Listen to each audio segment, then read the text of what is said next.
안녕하세요. 2025년 8월 7일 목요일 매일 성경 말씀 묵상 시간입니다. 오늘 함께 읽고 나눌 말씀은 스가랴서 2장 1절에서 13절까지입니다. 세 번역으로 제가 읽도록 하겠습니다. 내가 고개를 들어보니 측량줄을 가진 사람이 하나 나타났다. 내가 그에게 물었다. 어디로 가십니까? 그가 나에게 대답하였다. 예루살렘을 재서 그 너비와 길이가 얼마나 되는지 알려고 간다. 그때 내게 말하는 천사가 앞으로 나아가자 다른 천사가 그를 맞으려고 나아와서 그에게 말하였다. 너는 저 젊은이에게 달려가서 이렇게 알려라.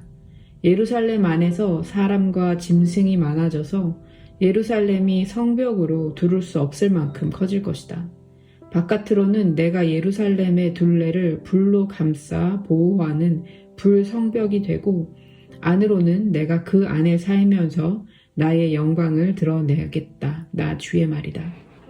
어서 너희는 북쪽 땅에서 도망쳐 나오너라. 나 주의 말이다. 내가 너희를 하늘 아래에서 사방으로 부는 바람처럼 흩어지게 하였지만 이제는 어서 나오너라. 나 주의 말이다. 바빌론 도성에서 살고 있는 시온 백성아, 어서 빠져나오너라. 만군의 주님께서 이렇게 말씀하신다. 주님께서 나에게 영광스러운 임무를 맡기시고 너희를 약탈한 민족에게로 나를 보내시면서 말씀하신다. 너희에게 손대는 자는 곧 주님의 눈동자를 건드리는 자다. 내가 손을 들어 그들을 치면 그들은 저희가 부리던 종에게 노략질을 당할 것이다. 그때야 비로소 너희는 만군의 주님께서 나를 보내셨음을 알게 될 것이다. 도성 시온아 기뻐하며 노래를 불러라. 내가 간다. 내가 내 안에 머무르면서 살겠다. 나 주의 말이다.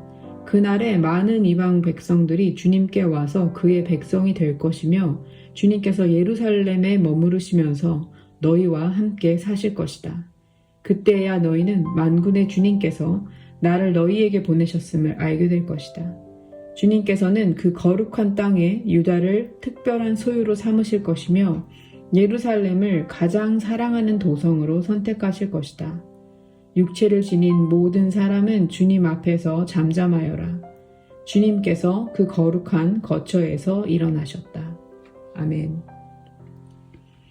오늘 함께 묵상할 말씀은 스가랴서 2장 1절부터 13절까지입니다. 스가랴서는 성경에서 흔치 않은 묵시 문학의 장르에 속한 예언서입니다.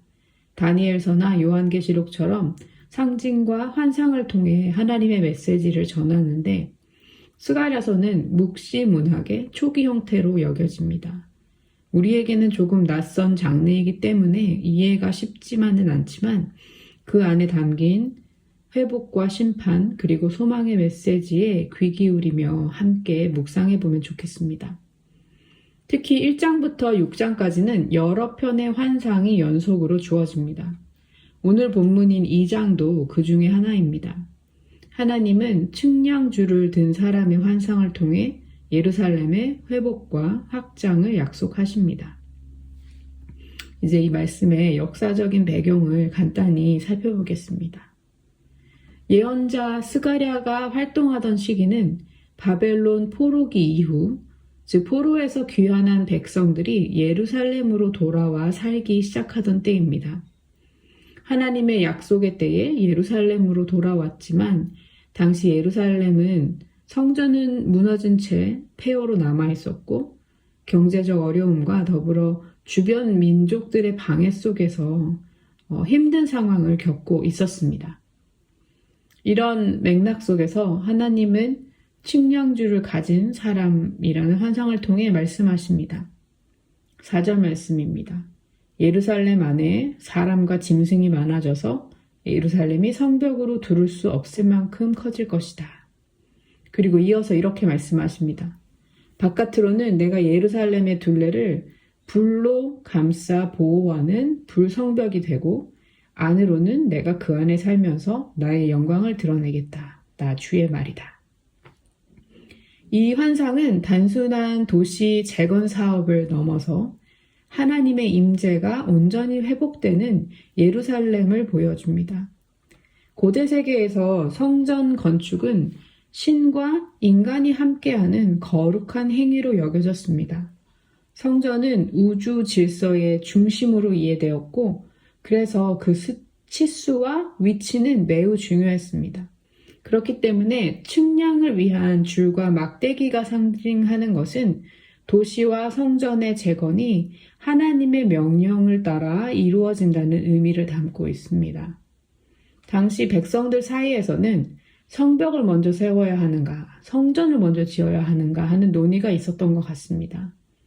이 환상은 그런데 분명히 말하고 있습니다. 성전 건축이 먼저이고 하나님께서 거하실 자리를 준비하는 것이 우선이라는 것입니다.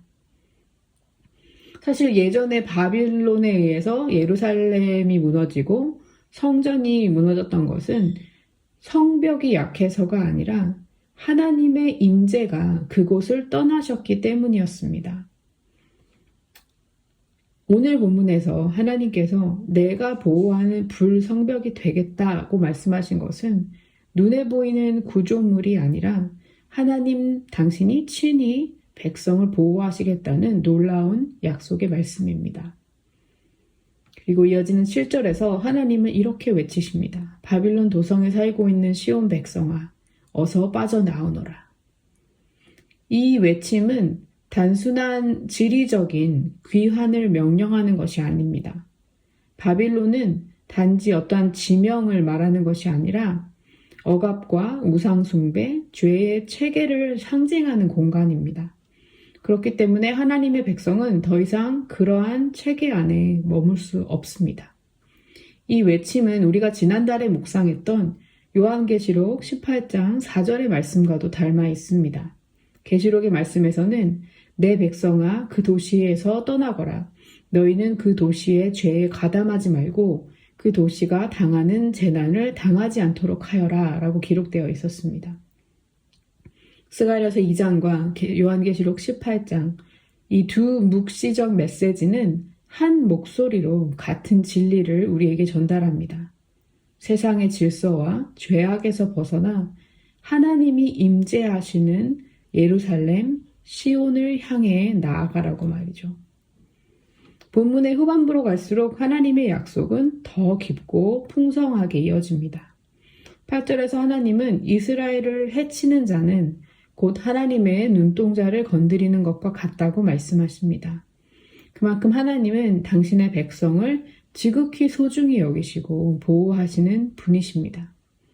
그리고 8절과 11절에서는 하나님께서 다시 시온으로 돌아오실 것이고 많은 이방 민족들도 주님께 나와 그분의 백성이 될 것이라는 약속이 주어집니다.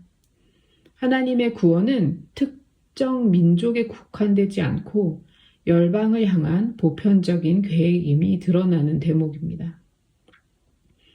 12절에서는 유다가 다시 하나님의 특별한 소유, 거룩한 땅으로 회복될 것이라고 하십니다.